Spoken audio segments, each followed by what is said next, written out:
Rekan-rekan pemuda-pemudi yang diberkati Tuhan, Shalom. Puji syukur kita panjatkan kehadirat Tuhan kita Yesus Kristus karena atas perkenanannya sehingga pada saat ini kita bisa melaksanakan ibadah Kompelsus Pemuda, sekalipun ibadah kita kali ini dilaksanakan di rumah kita masing-masing. Pengurus Kompelsus Pemuda Jemaat Bukit Zaitun Luk mengucapkan selamat beribadah, tetap berdoa, dan mari sama-sama kita mengikuti himbauan pemerintah untuk memutus mata rantai COVID-19 dengan tetap berdoa dan juga tetap menggunakan masker di setiap aktivitas kita dan tetap tinggal di dalam rumah. Ibadah Kompelsus Pemuda pada saat ini akan dipimpin oleh yang terkasih Bapak Pendeta Jendri Atukaeja MTol. Untuk memulaikan ibadah, saya jemput kita semua bangkit berdiri. Mari kita menyanyikan lagu Mars Pemuda.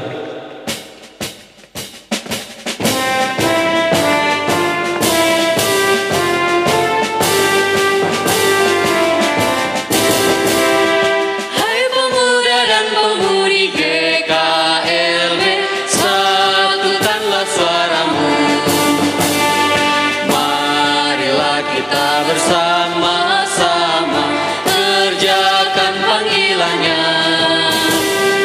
Meski banyaklah tantangan dan cobaan menghadang di depanmu, hadapilah semuanya dengan iman yang teguh. Bangun, siapkan dirimu, angkat tinggi panji Yesus. Kita maju, majulah terus. Hai pemuda dan pemudi GKLB, persiapkan dirimu. Kita adalah tulang punggung gereja serta harapan bangsa. Berjaga-jagalah dan berwaspadalah, jangan engkau terlena. Hidup adalah perjuangan, raih masa depanmu. Bangun, siapkan dirimu, angkat tinggi panji Yesus. Kita maju, majulah terus.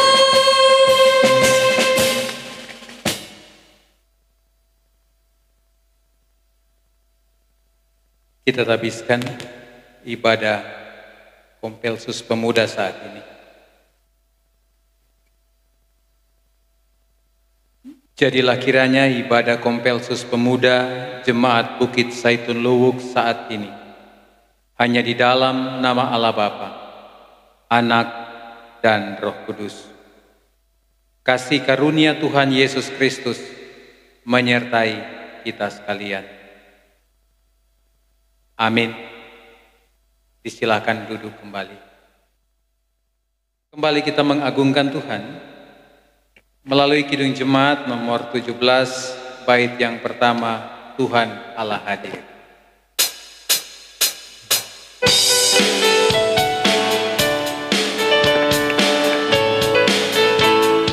Tuhan Allah hadir pada saat ini, hai sembah sujud di sini.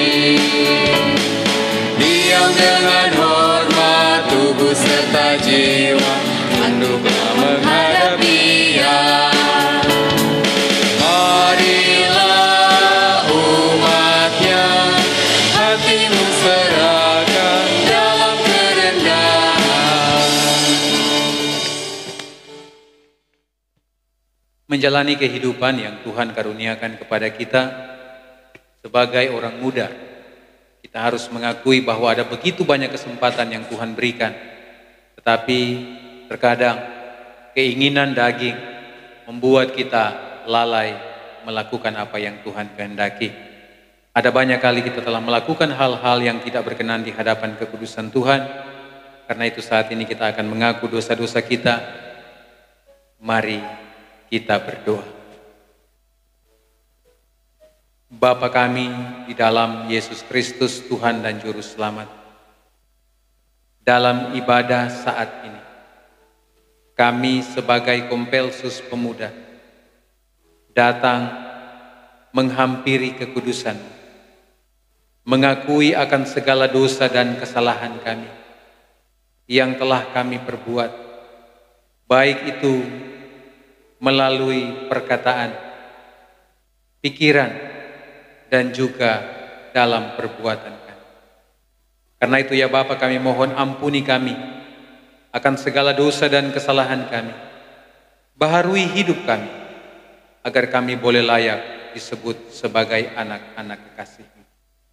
Ini kami yang berdoa dan mengaku dosa hanya di dalam nama Tuhan Yesus. Amin.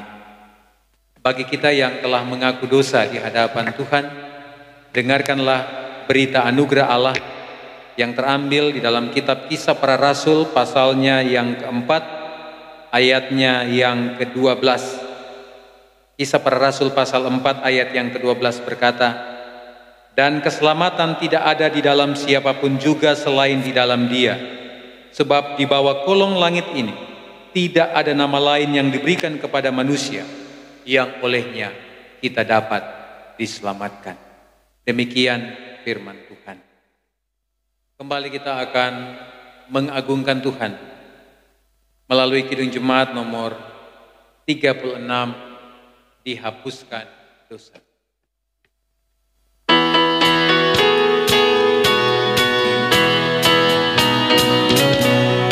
Dihapuskan dosaku hanya oleh darah Yesus. Aku pulih dan sembuh hanya oleh darah Yesus. Oh, darah Tuhanku, sumber pembasuhku, sucilah hidupku hanya oleh darah Yesus. Ibadah ini tentu tidaklah lengkap jika Tuhan tidak berfirman di dalamnya. Karena itu saat ini kita akan membaca, mendengar, dan merenungkan kebenaran firman Tuhan. Namun sebelum kita membaca dan merenungkan firman Tuhan, kita siapkan terlebih dahulu bagian Alkitab yang akan kita baca dan kita renungkan bersama. Terdapat dalam kitab Injil Lukas pasalnya yang ke-24, Lukas 24 ayatnya yang ke-13 hingga ayatnya yang ke-35. Bagian Alkitab ini cukup panjang, tetapi ini merupakan bagian Alkitab merupakan satu kesatuan yang harus kita pahami. Nah, sebelum kita membaca dan merenungkan firman Tuhan, kita satukan hati minta pertolongan Tuhan, kita berdoa. Bapa kekal di surga, saat ini kami anak-anak-Mu hendak membaca, mendengar, dan merenungkan firman. Dengan penuh kerendahan hati kami datang memohon, urapi kami sekalian dengan kuat kuasa Roh Kudus-Mu, sehingga kebenaran firman-Mu dapat diungkapkan bagi kami pada saat ini. Karena itu ya Bapa, berfirmanlah kepada kami sekalian, karena kami anak-anak-Mu telah sedia untuk mendengarkannya. Di dalam nama Tuhan Yesus firman yang hidup kami berdoa. Amin.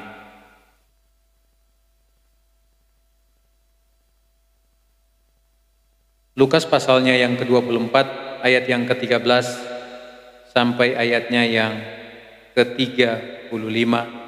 Lembaga Alkitab Indonesia memberikan judul bacaan kita, Yesus menampakkan diri di jalan ke Emmaus.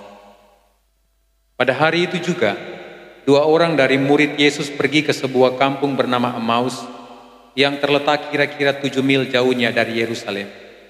Dan mereka bercakap-cakap tentang segala sesuatu yang telah terjadi. Ketika mereka sedang bercakap-cakap dan bertukar pikiran, Datanglah Yesus sendiri mendekati mereka, lalu berjalan bersama-sama dengan mereka. Tetapi ada sesuatu yang menghalangi mata mereka, sehingga mereka tidak dapat mengenal Dia. Yesus berkata kepada mereka, "Apakah yang kamu percakapkan sementara kamu berjalan?" Maka berhentilah mereka dengan muka muram. Seorang dari mereka namanya Kleopas menjawabnya, "Adakah engkau satu-satunya orang asing di Yerusalem yang tidak tahu apa yang terjadi di situ pada hari-hari belakangan ini?" Katanya kepada mereka, "Apakah itu?" Jawab mereka, "Apa yang terjadi dengan Yesus orang Nazaret? Dia adalah seorang nabi yang berkuasa dalam pekerjaan dan perkataan di hadapan Allah dan di hadapan seluruh bangsa kami. Tetapi imam-imam kepala dan pemimpin-pemimpin kami telah menyerahkan dia untuk menghukum mati, dan mereka telah menyalibkannya. Padahal kami dahulu mengharapkan bahwa dialah yang datang untuk membebaskan bangsa Israel. Tetapi sementara itu telah lewat 3 hari sejak semuanya itu terjadi. Tetapi beberapa perempuan dari kalangan kami telah mengejutkan kami. Pagi-pagi buta mereka telah pergi ke kubur dan tidak menemukan mayatnya. Lalu mereka datang dengan berita bahwa telah kelihatan kepada mereka malaikat-malaikat yang mengatakan bahwa ia hidup. Dan beberapa teman kami telah pergi ke kubur itu dan mendapati bahwa memang benar yang dikatakan perempuan itu, tetapi dia tidak mereka lihat. Lalu ia berkata kepada mereka, "Hai kamu orang bodoh, betapa lambannya hatimu, sehingga kamu tidak percaya segala sesuatu yang telah dikatakan para nabi? Bukankah Mesias harus menderita semuanya itu untuk masuk ke dalam kemuliaannya?" Lalu ia menjelaskan kepada mereka apa yang tertulis tentang dia dalam seluruh kitab suci, mulai dari kitab-kitab Musa dan segala kitab nabi-nabi. Mereka mendekati kampung yang mereka tuju. Lalu ia berbuat seolah-olah hendak meneruskan perjalanannya. Tapi mereka sangat mendesaknya, katanya, "Tinggallah bersama-sama dengan kami, sebab hari telah menjelang malam dan matahari hampir terbenam." Lalu masuklah ia untuk tinggal bersama-sama dengan mereka. Waktu ia duduk makan dengan mereka, ia mengambil roti, mengucap berkat, lalu memecah-mecahkannya dan memberikannya kepada mereka. Ketika itu terbukalah mata mereka dan mereka pun mengenal dia. Tetapi ia lenyap dari tengah-tengah mereka. Kata mereka seorang kepada yang lain, "Bukankah hati kita berkobar-kobar ketika ia berbicara dengan kita di tengah jalan dan ketika ia menerangkan kitab suci kepada kita?" Lalu bangunlah mereka dan terus kembali ke Yerusalem. Di situ mereka mendapati 11 murid itu. Mereka sedang berkumpul bersama-sama dengan teman-teman mereka. Kata mereka itu, "Sesungguhnya Tuhan telah bangkit dan telah menampakkan diri kepada Simon." Lalu kedua orang itu pun menceritakan apa yang terjadi di tengah jalan dan bagaimana mereka mengenal dia pada waktu ia memecah-mecahkan roti. Sampai sedemikian jauh pembacaan firman Tuhan. Kita kembali mengagungkan Tuhan dalam kidung pujian "Engkaulah perisaiku."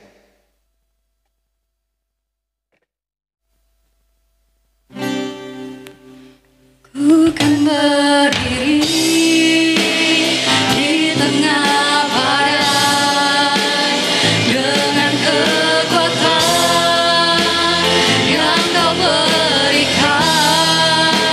Sampai kapanpun ku kan bertahan, karena Yesus selalu menopang hidupku.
Pemuda yang dikasihi dan diberkati Tuhan, Shalom. Kita bersyukur kepada Tuhan kalau saat ini kita masih diperkenankan oleh Tuhan untuk boleh ada dalam satu persekutuan ibadah, walaupun kita ada dalam pergumulan bersama sebagai gereja, sebagai anak bangsa, dan juga masyarakat dunia. Kita ada dalam satu pergumulan karena merebaknya virus COVID-19, dan ini dialami oleh semua orang di dunia ini, tidak terkecuali. Nah, di tengah-tengah pergumulan yang sama ini, kita tetap bersyukur kepada Tuhan karena kita masih diberi waktu dan kesempatan untuk ada memuji, memuliakan Tuhan, terlebih untuk dapat membaca, mendengar, dan merenungkan kebenaran firman Tuhan. Lukas pasal 24 ayat 13 sampai 35 adalah bagian Alkitab yang akan menjadi dasar dari perenungan kita saat ini. Kompelsus Pemuda yang dikasihi dan diberkati Tuhan, jika kita mengikuti tahun pelayanan gereja setelah peristiwa Jumat Agung, kemudian Paskah, maka kita akan memperingati selanjutnya adalah peristiwa kenaikan Tuhan Yesus ke surga, dan 10 hari kemudian ada peristiwa ketuangan Roh Kudus.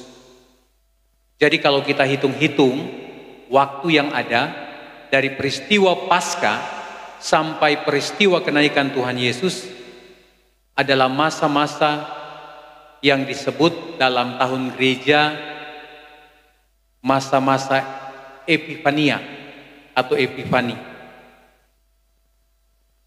Epifani artinya penampakan, di mana Allah di dalam Yesus Kristus terus menampakkan diri. Penampakan diri ini bukan hanya sekedar mau menunjukkan bahwa Dia hidup, tetapi penampakan diri ini juga mau menegaskan dan menunjukkan bagaimana upaya Allah untuk meyakinkan para murid akan peristiwa kematian dan kebangkitan yang sudah terjadi itu. Jadi ini bukan hal yang mudah untuk meyakinkan para murid. Nah, ketika kita membaca bagian Alkitab dalam Lukas pasal 24 ayat 13 sampai 35 ini adalah bagian dari masa-masa Epifania ini, masa-masa penampakan diri Tuhan Yesus. Kita melihat dalam bacaan kita, dalam kisah kita dikatakan bahwa ada 2 orang murid yang pulang kampung dari Yerusalem ke Emmaus. Ada banyak penafsir yang bertanya tentang keberadaan 2 murid ini. Yang satu dengan tegas diberi nama atau disebut Kleopas, atau kalau dalam bahasa atau nama yang lain biasa juga disebut Alfeus, salah satu murid Yesus. Tetapi ada satu juga yang dapat dikatakan bukan murid dari ke-11 atau 12 orang, karena Yudas kan sudah bunuh diri atau mati, jadi tinggal 11. Jadi ketika Kleopas ini pulang ke Emmaus bersama salah seorang murid yang lain, jadi tinggal ada 10 yang tinggal di Yerusalem. Ada banyak penafsir yang memikirkan bahwa ada kemungkinan kedua murid ini mau undur diri dari pelayanan. Kenapa mereka akan mengundurkan diri? Karena mereka sudah berpikir bahwa sia-sia. Karena kita orang pebos, so mati. Jadi tidak ada lagi yang perlu diharapkan. Tidak ada lagi yang perlu diharapkan. Sehingga lebih bagus pulang kampung, kembali ke pekerjaan yang lama. Kemungkinan itu niat. Nah, dalam perjalanan tiba-tiba Yesus hadir, bercakap dengan mereka. Mereka pada awalnya tidak mengenal siapa Dia, tetapi perlahan-lahan Yesus mulai menjelaskan melalui kebenaran kitab suci dari perjanjian lama dia menjelaskan semuanya. Dan akhirnya ketika mereka meminta dia untuk singgah di rumah, di kampung halaman mereka ketika tiba di Emmaus, mereka duduk dan Yesus kembali mempraktekkan apa yang ia lakukan ketika peristiwa dia akan mengalami kematian. Malam sebelum dia mati ada perjamuan. Ketika dia memecah-mecahkan roti, baru mereka terbuka mata dan mengenal siapa yang ada di hadapan mereka. Nah, Kompelsus pemuda yang dikasihi dan diberkati Tuhan, Yerusalem, Emmaus dikatakan dalam bacaan kita jaraknya 7 mil. Kalau jalan kaki kurang lebih 2 jam. Kalau di kilometer, jaraknya adalah 11 kilometer. Jadi Yerusalem ke Emmaus ada 11 kilometer. Itu bukan waktu yang singkat untuk dijalani 2 jam. Bukan jarak yang dekat untuk dijalani 11 kilometer. Mereka lakukan dari Yerusalem ke Emmaus. Ketika mereka tiba, mereka melihat, mengenal Yesus, mereka kembali bergegas untuk kembali ke Yerusalem. Kompelsus pemuda yang dikasihi dan diberkati Tuhan, dari bacaan kita dapat melihat ada 3 hal yang mau dikatakan kepada kita sebagai orang muda, sebagai pemuda-pemudi Kristen. Yang pertama adalah bahwa tanpa campur tangan Tuhan, tanpa inisiatif dari Tuhan, maka tidak ada seorang pun yang bisa mengenal Allah. Ini catatan yang pertama. Bahwa kalau bukan inisiatif Allah yang memperkenalkan dirinya, maka manusia tidak akan pernah mengenal dia. Dan itu yang terjadi dalam perjalanan dari Yerusalem ke Emmaus. Ketika mereka bercakap begitu lama, mereka tidak mengenal dia. Tetapi Yesus terus berusaha, meyakinkan, berusaha dengan cara yang luar biasa, membuka mata iman mereka sehingga mereka bisa mengenal dia. Jadi persoalan mengenal Allah adalah hal yang paling mendasar. Proses yang terjadi bisa dialami oleh manusia kalau Allah sendiri yang berinisiatif memperkenalkan dirinya. Itu yang disebut kalau dalam bahasa teologi penyataan diri. Jadi Allah yang tidak bisa dikenal, Allah yang tidak bisa dilihat, memperlihatkan dirinya kepada manusia yang terbatas. Itu yang pertama. Bahwa apapun upaya manusia untuk mengenal Tuhan, kalau Tuhan tidak berinisiatif memperkenalkan dirinya, maka manusia tidak akan pernah bisa mengenal dia. Kemudian hal yang kedua yang dapat kita peroleh dari bagian Alkitab ini, Allah telah berupaya memperkenalkan diri, menampakkan diri, menyatakan keberadaannya. Tetapi kalau tidak ada hati yang terbuka, para murid tidak berinisiatif untuk merespon, maka sia-sialah juga apa yang mau dinyatakan oleh Allah. Sehingga itu yang dikatakan dalam bacaan kita. Mereka saling bertanya, bukankah ketika ia berkata-kata hati kita berkobar-kobar? Ada sesuatu semangat yang masih tersisa. Walaupun niat mereka pada awalnya akan pulang kampung untuk meninggalkan pelayanan. Tetapi selanjutnya ketika mereka berjumpa dengan orang yang dalam tanda kutip tidak dikenal, kemudian mereka mendengar, belajar, dan akhirnya mereka merespon perkataan itu. Dan akhirnya mereka boleh terbuka mata bahwa benar, ternyata yang mereka lihat di hadapan mereka adalah Yesus. Jadi inisiatif untuk memperkenalkan diri itu datang dari Allah. Tetapi inisiatif itu akan membuahkan hasil kalau ada respon balik. Sama dengan torang, sama dengan kamu, pemuda-pemudi. Ya, Pak Pendeta mau ambil contoh, orang pacaran saja. Yang ada yang tersinggung kalau belum ada pasangan. Biar ada niat di hati. Kalau sebelah yang lain tidak merespon, maka sia-sia juga. Orang bilang itu, macam ada lagu itu, bertepuk sebelah tangan. Oh sama, bertepuk sebelah tangan, mau kuat apapun orang bawa. Hantam-hantam, kalau tidak ada tangan yang satu yang dipakai untuk ketemu, maka tidak akan pernah berbunyi.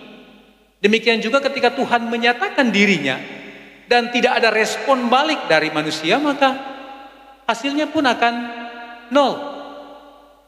Itu hal yang kedua. Hal yang ketiga, ini yang terkadang kita tidak sadari.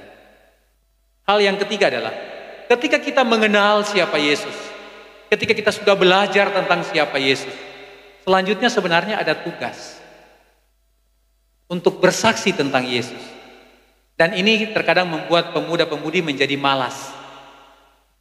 Kesaksian yang paling gampang adalah pergi ibadah. Kadang-kala kan kita orang so malas. Karena sudah jadi orang percaya, so habis di CD, ya sudah dianggap so lengkap. Nantilah, kalau semua pemberkatan nikah baru datang ulang di gereja. Tidak demikian. Jadi ketika kita mengenal Yesus, Yesus menyatakan dirinya, kemudian kita merespon penyataan Allah. Selanjutnya ada tugas kesaksian. Tugas kesaksian ini tidak terlalu sulit. Bagi pemuda-pemudi ya, ikut ibadah. Itu wujud. Dalam persekutuan jemaat Bukit Saitun Luwuk, khususnya Kompelsus Pemuda kan orang ada 7 wilayah. Apa maksud dibagi 7 wilayah? Supaya jangan terlalu jauh pelayanan. Yang melayani gampang mengkoordinir anggotanya, tempat ibadah pun berdekatan. So di kompleks, itu pun masih malas. Tetapi apa yang terjadi dengan kedua murid? 11 km perjalanan. Ketika mereka mengenal Yesus di kampung halaman mereka di Emmaus, mereka kemudian bersemangat.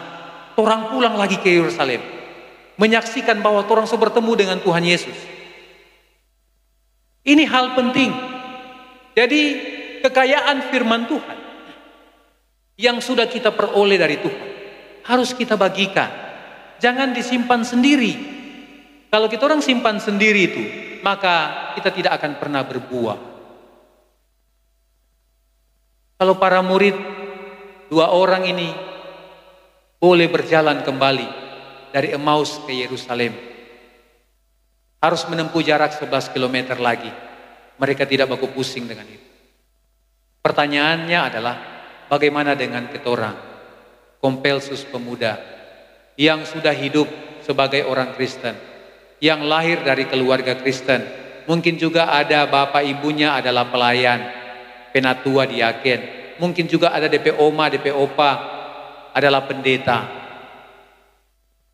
kakak, adik, mungkin juga ada yang sudah menjadi pelayan. Di mana semangat kita ketika kita berjumpa dengan Yesus? Apakah itu hanya kita dapat pendam saja? Ingat, firman itu tidak akan pernah berbuah kalau dia tidak pernah disaksikan. Jadi tugas kita selanjutnya adalah ketika kita mendengar, mengenal siapa Yesus, kita sudah merespon. Respon yang pertama adalah menjawab apa yang ia katakan. Tetapi selanjutnya, tugas selanjutnya adalah bersaksi untuk Yesus. Di mana tempat kita bersaksi? Tempat yang paling dekat adalah dalam hidup keseharian kita. Nyatakanlah keberadaan, kehadiran Yesus setiap perjalanan hidup sebagai anak-anak muda.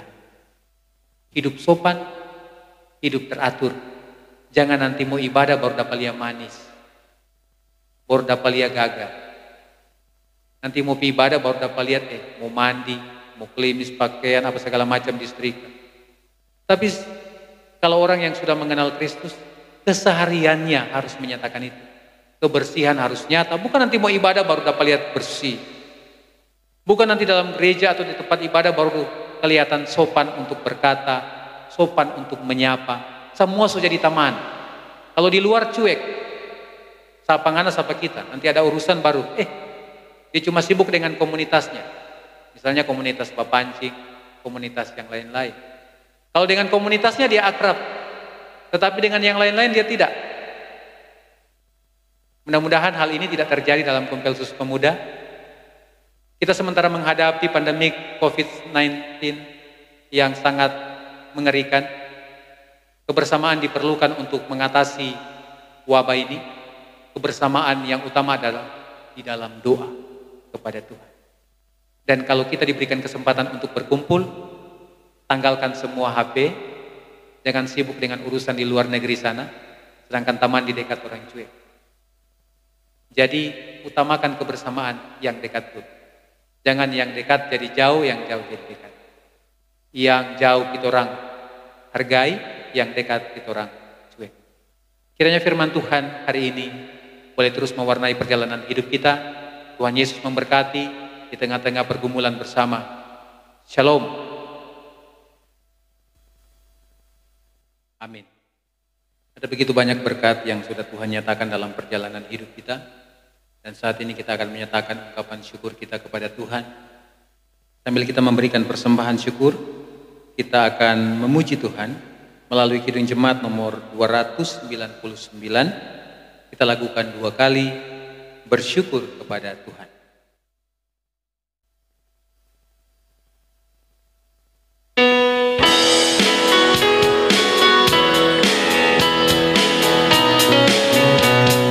Bersyukur kepada Tuhan, bersyukur kepada Tuhan, sebab Dia baik.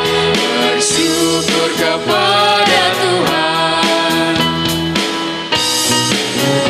bersyukur kepada Tuhan, bersyukur kepada Tuhan, sebab Dia baik. Bersyukur kepada Tuhan.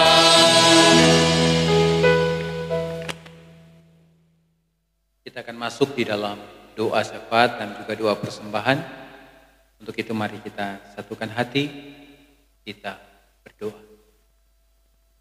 Terpuji Engkau, ya Allah Bapa kami yang di surga, Allah yang kami kenal di dalam Yesus Kristus Tuhan dan Juru Selamat kami. Kami bersyukur karena apa yang boleh kami minta di awal persekutuan kami, Tuhan boleh jawab. Kami telah diberikan kemampuan untuk dapat memuji, memuliakan nama Tuhan. Terlebih dalam ibadah ini kami telah membaca, mendengar, dan merenungkan kebenaran firman Tuhan. Lewat kebenaran firman Tuhan kami boleh belajar tentang pengalaman iman dari kedua murid Tuhan Yesus yang melaksanakan perjalanan dari Yerusalem ke Emmaus, di mana dalam perjalanan itu mereka berjumpa dengan pribadi Yesus yang telah bangkit. Dan ketika Yesus memperkenalkan, menyatakan diri, akhirnya mereka pun dapat mengenal Dia. Bapa di surga, pengalaman iman ini biarlah juga akan menjadi pengalaman iman kami sebagai pemuda dan pemudi gereja. Bahwa ketika kami boleh mengenal siapa Yesus, boleh merespon apa yang difirmankan oleh Tuhan Yesus sendiri.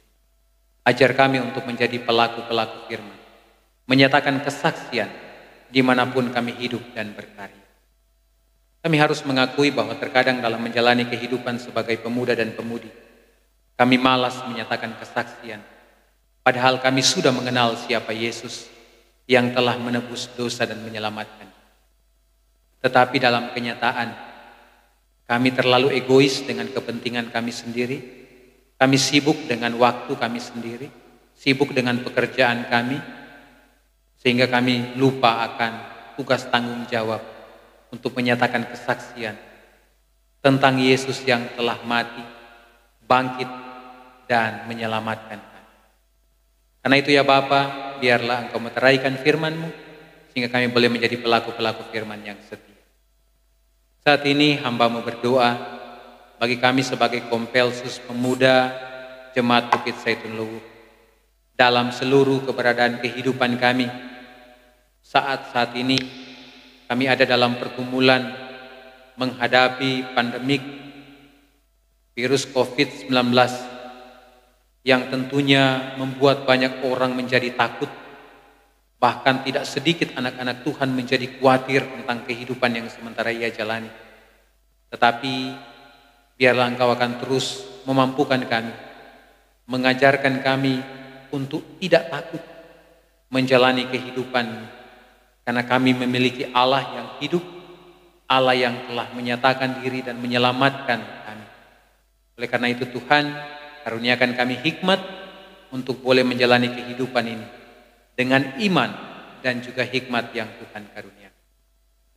Bapa di surga, hamba-Mu berdoa untuk pengurus Kompelsus Pemuda di tingkat jemaat maupun yang ada di 7 wilayah. Engkau kiranya memberikan kekuatan kesehatan, memberkati kehidupan para pengurus yang ada, sehingga mereka boleh dapat bekerja, menjawab panggilan Tuhan lewat tugas tanggung jawab yang dipercayakan. Kami juga berdoa bersama untuk hamba-Mu, Penatua Popik Mangundap. Engkau berkati dia ya Tuhan, berkati apa yang menjadi harapan dan kerinduannya, berkati tugas dan tanggung jawab dalam pelayanan, dalam tanggung jawab di kampus maupun dalam usaha-usaha kerja yang lain. Biarlah sukacita damai sejahtera boleh menjadi bagian dalam kehidupannya. Demikian juga dalam keterlibatan pemuda dalam melaksanakan live streaming di gereja. Engkau berkati, berikan mereka sukacita dan semangat untuk dapat terus memberi diri dalam pelayanan yang ada selama masa pandemik COVID-19 ini. Agar supaya kesaksian ini boleh menjadi nyata dan boleh dialami oleh setiap anggota jemaat yang ada di rumah masing-masing. Demikian ya Tuhan, hamba-Mu berdoa untuk pemuda-pemudi yang tidak aktif dalam pelayanan yang ada. Engkau mengenal apa yang menjadi pergumulan dan rintangan mereka, sehingga biarlah dengan kuasa Tuhan Engkau akan melembutkan hati mereka, sehingga mereka boleh dapat menyadari tugas tanggung jawab mereka dan akhirnya mereka boleh memberi diri dalam tugas tanggung jawab pelayanan yang Tuhan percayakan. Bapa di surga, terima kasih kalau dalam persekutuan ini dengan penuh sukacita iman kami telah memberi persembahan syukur. Kami tahu semua ini berasal daripada Tuhan, dan biarlah apa yang sudah kami persembahkan dapat dipakai untuk hormat dan kemuliaan nama Tuhan lewat tugas tanggung jawab pelayanan yang ada. Ini kami yang berdoa dan bersyukur, ampuni salah dan dosa kami. Kami berdoa bukan untuk memerintahkan Engkau, tetapi biarlah semua jadi seturut dengan kehendak Tuhan sendiri. Dalam nama Tuhan Yesus kami berdoa. Amin. Kita akan mengakhiri ibadah kita. Untuk itu disilakan kita sekalian berdiri. Kita melakukan kidung pujian Bapa pulihkan 2 kali. Nyanyikan.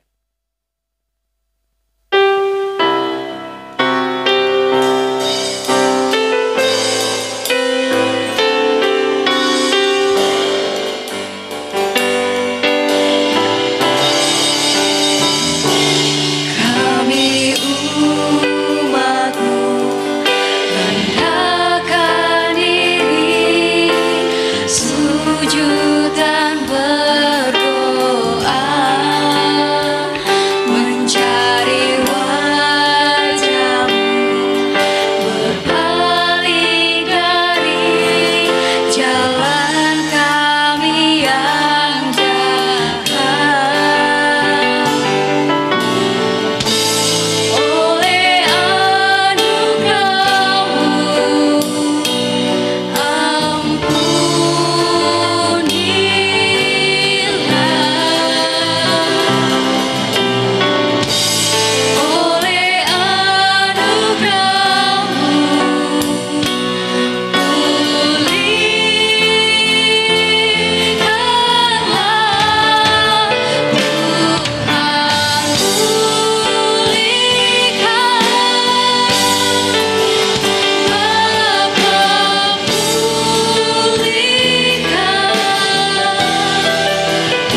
Kita akan mengakhiri persekutuan kita saat ini.